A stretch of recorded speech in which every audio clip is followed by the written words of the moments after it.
వైశాఖ మాసంలో బహుళ పక్షంలో వచ్చే అమావాస్యను శనైశ్చర జయంతిగా మనం అందరం జరుపుకుంటాం. అంటే శని భగవానుడు జన్మించిన రోజు.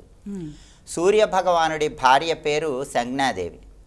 ఆవిడ సూర్యుడి తేజస్సును భరించలేక తన అంశాస్వరూపంగా ఛాయాదేవిని సృష్టించి సూర్య భగవానుడి దగ్గర ఉంచినప్పుడు సూర్య భగవానుడికి ఛాయాదేవికి శనైశ్చరుల వారు జన్మించారు.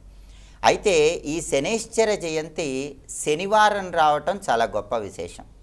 అందులోనూ అమావాస్యతో కలిపి రావటం ఇంకా గొప్ప విశేషం. ఎందుకంటే ఎప్పుడైనా అమావాస్య శనివారం కలిసి వస్తే దాన్ని శని అమావాస్య అనే పేరుతో పిలుస్తారు. చాలా శక్తివంతమైన రోజు. ఆ రోజు చేసేటటువంటి శని పూజలు కానీ, జపాలు కానీ, దానాలు కానీ, స్తోత్రపారాయణలు కానీ మామూలు సమయంలో కంటే కొన్ని వేల రెట్లు విశేషమైన శుభ ఫలితాలను కలిగింపజేస్తాయి. అందుకే అమావాస్య శనివారం ఈ రెండు కలిసి రావటం చాలా శక్తివంతం. ఇప్పుడేం జరిగిందంటే అమావాస్య శనివారం కలిసి రావటం మాత్రమే కాకుండా ఆ రోజు శని భగవానుడి జన్మదినం కూడా వచ్చింది. కాబట్టి ఇది మరింత శక్తివంతం.